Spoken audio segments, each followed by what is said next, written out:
Two dead girls. Two dead girls. Dead girls. Hey guys, it's Jessica with Two Dead Girls. As you can see, I'm flying solo this week, and I do have to apologize to everybody for taking so long to get this video up. Lisa and I did record for episode 10, Next World. We did record a fantastic show for you. I mean, Jesus and Roshone, so much stuff happened, but something happened to the file. She couldn't even send it to me to edit it myself. She had full intention of editing it, but somehow the file became corrupt and we lost our entire show. That was 2 weeks ago. Cut to this week. We have had so much life going on. Gemma, Lisa's daughter, just turned a year old. It was also her husband's birthday. Today's my mom's birthday. I became a certified Zumba instructor. Stuff is going on left and right. A lot of stuff happening, and we just didn't get around to it. But I did go over to our Facebook page, which if you want a link to that, you can go down into the description field of this video. And I asked you guys if you wanted me to do something solo. So I am trying to put together something really quick before the episode 12 starts, because I'm recording this on Sunday night. We have a half an hour. I'm not going to go through scene by scene like we usually do. I'm going to talk about the meatier parts of the episode. For episode 10, I don't know, it starts off with Michonne needing toothpaste. And it ends with, she didn't get her toothpaste, but she got a little something else. I'm really happy about the whole Roshone situation.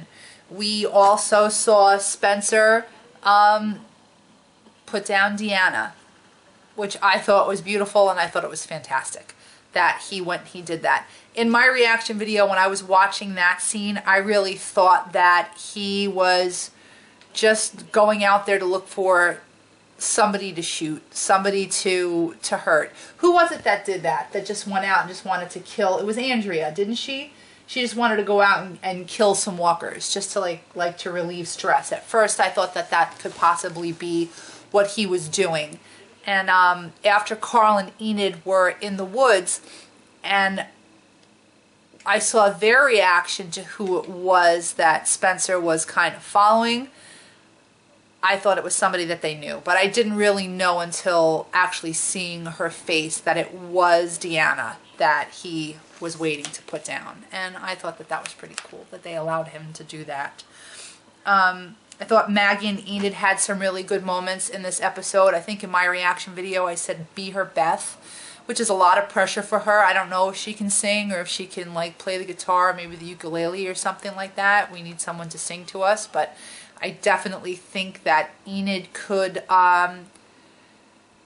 use someone really watching out for her, and I think that Maggie and Glenn are the people to do that.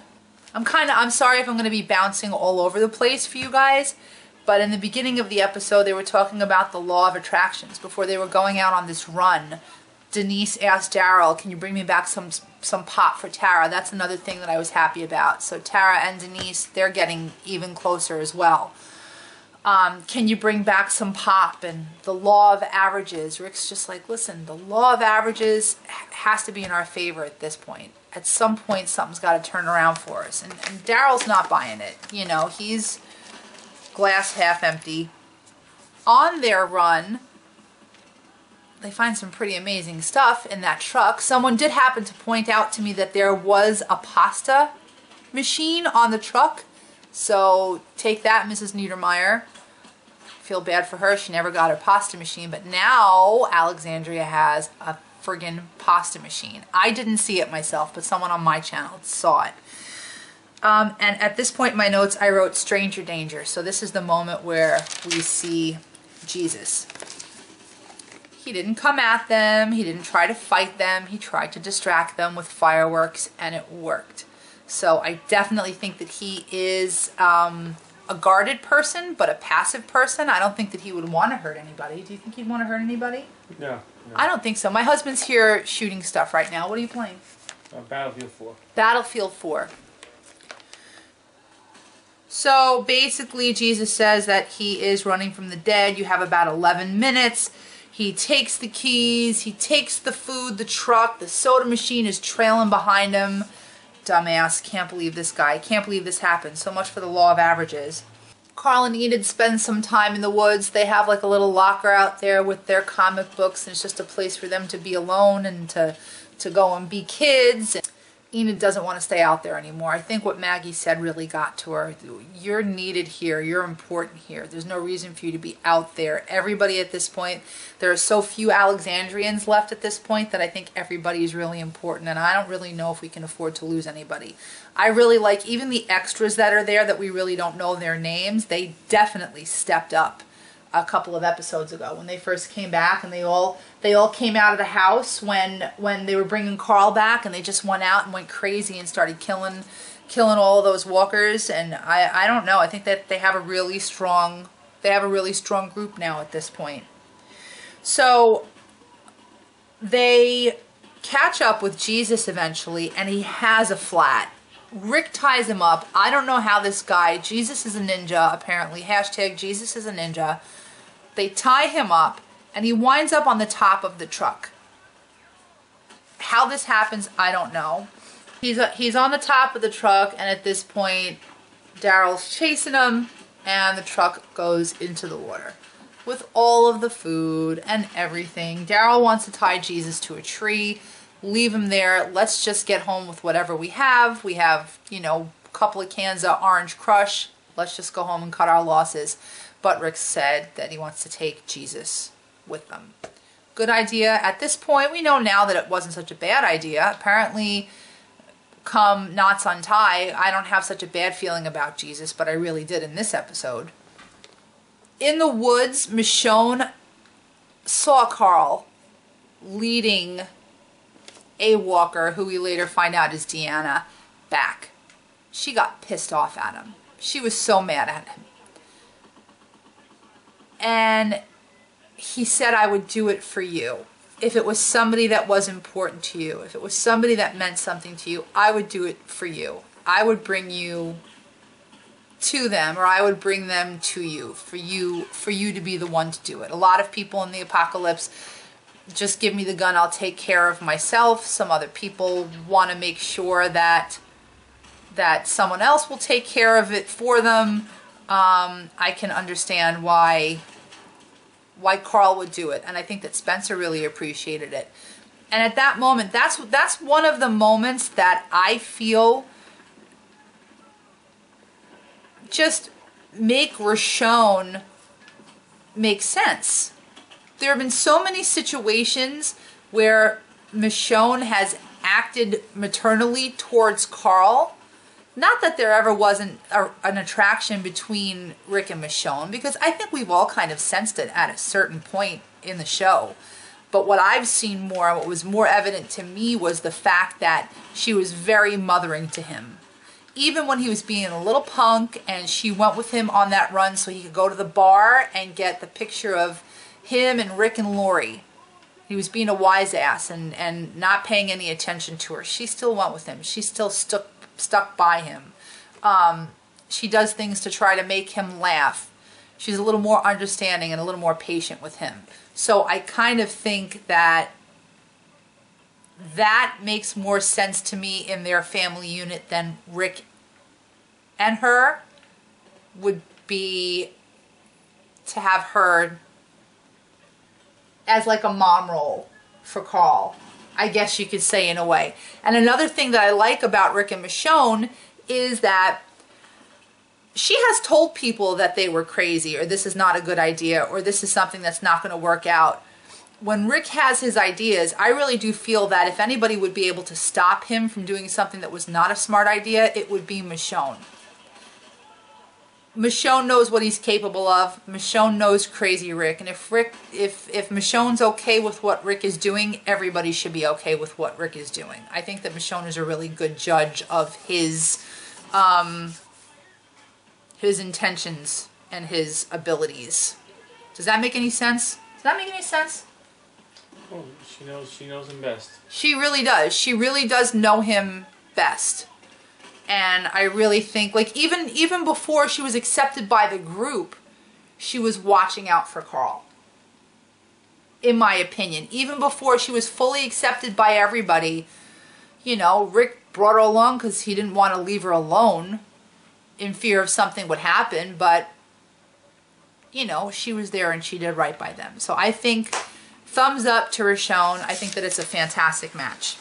Episode 11, Knots Untie, was, I don't want to say it was a boring episode. It was a slower episode. It wasn't anything like, you know, like our mid-season premiere. I don't know what's going to happen tonight, but I think that we, you know, we reached a high point with the mid-season premiere, and then we brought our heart rate down, and now we need to climb, you know, bring our heart rate back up.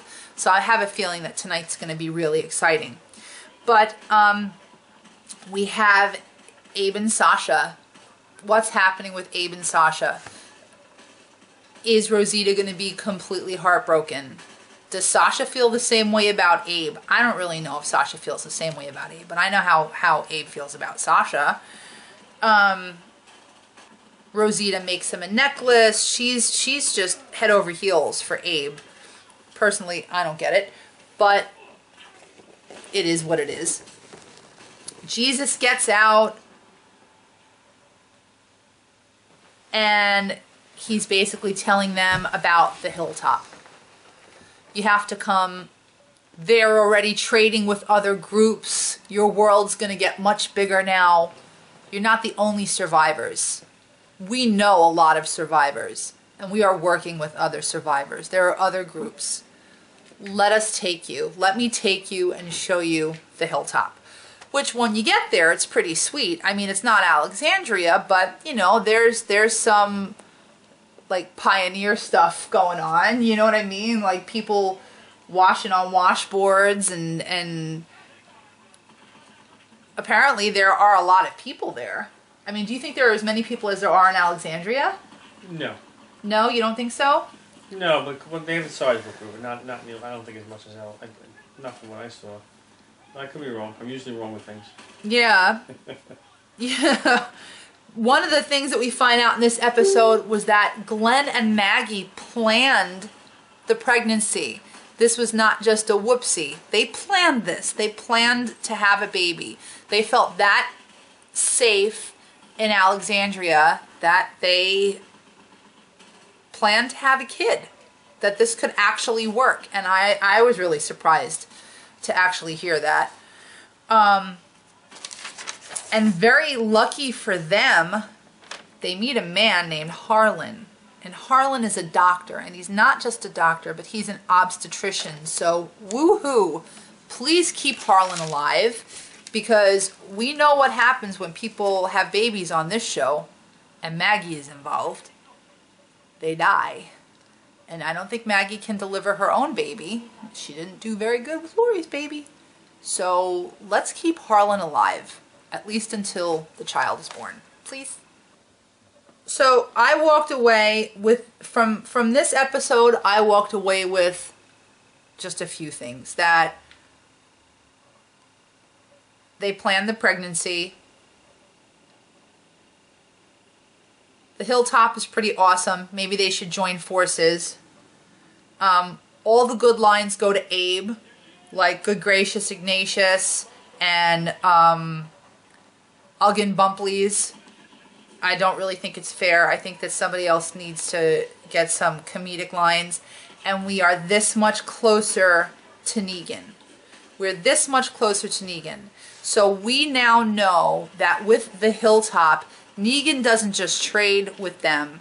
He wants half of everything that they have, right? Wasn't that what it was? Yeah, he usually kidnaps somebody and he wants half of them. Yeah. He wants half of what they've got. So we are this much closer to Negan.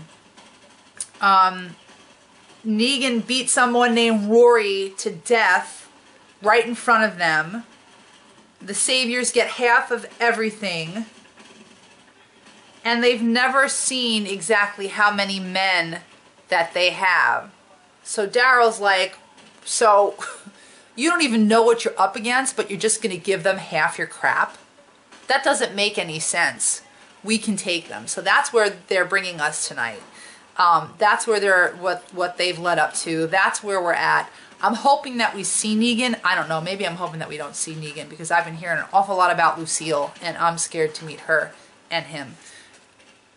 I didn't think that last week was a bad episode. I think that the first 2 episodes of the mid-season were better, obviously. But every episode is important. I mean, I'm sure that there were Easter eggs in this that we're going to look back on and say, oh, do you remember that? Another thing that Lisa and I did that we wanted to share with you guys was we signed up for something called Loot Crate. And we honestly only signed up for it for a month. And we canceled our subscription. It is a subscription surprise box of goodies that you get. And this last month, February, was Dead inspired. So we got some Deadpool goodies and we got some Walking Dead goodies. From Deadpool, I got a really cute t-shirt. I should have worn it. Crap. Should have worn my t-shirt. And a cute Deadpool figure. And then I got this little tiny Rick Grimes. Can you see him? Is he focused? I'm Rick Grimes. He's got a giant head. I think he's pretty cute. Hey, if you want to follow me and Little Ricky, head over to Two Dead Girls Instagram account. Information to that is down in the description field. And maybe I'll just carry around Rick with me and take pictures with him in various situations. So if you'd like to keep up with Little Ricky, follow us on Instagram. Another thing that we got in our Loot Crate was some pretty sweet soap on a rope. It's Daryl's ear necklace. I think it's pretty sweet. So again, you guys, I'm real sorry for not having Lisa here with me, and I'm sorry for such a breeze through of the episode. I didn't get into too much detail. I am so sorry. It's fun to have her to play things off of. I am going to insert a few reactions here.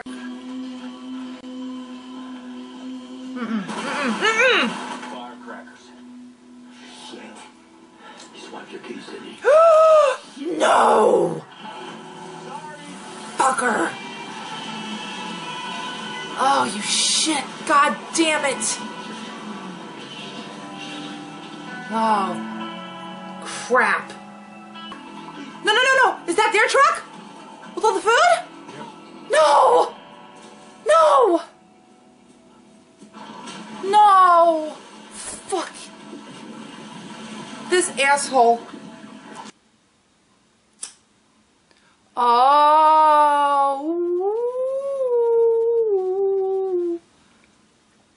Do the thumb rub. Oh, they're rubbing thumbs. Mm-hmm. Mm-hmm. Go. Go. Mm-hmm. Mm-hmm. Mm-hmm. Mm-hmm. Mm-hmm.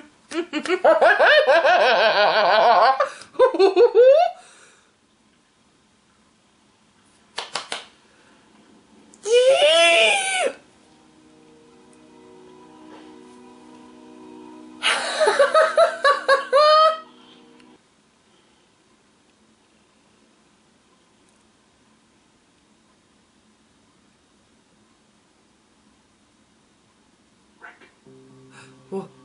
Rick, wake up. Huh? The fuck? We should talk. Microsoft Surface presents scenes from the next episode of The Walking Dead. I really like where we're at right now. I'm hoping that the people from the Hilltop and Alexandria can get together. There are power, you know, there is power in numbers. I think that Michonne is fantastic. A lot of people have been asking me, do you think that means that Michonne is going to die because Rick has that track record on the show? I think that she very well could die. Do I think that she's going to? No, because I think it would just be too obvious. I think that people are almost expecting it, so I don't think that she will. I think she's a perfect fit I'm actually getting ready to watch episode 12 right now. I have like 6 minutes until the show starts. I'm really sorry that I breezed through this so quickly. I hope that I wasn't completely scatterbrained. It's hard to not have somebody to bounce things off of. But I hope that you enjoyed tonight's show, and I hope you tune into Two Dead Girls next week. Talk to you soon. Bye, guys. Okay, moving on. How much time do we have before episode 12? Holy shnikes, we have 15 minutes. It's hard talking to yourself. Let's see. I get tired of the sound of my own voice. I hate talking to myself.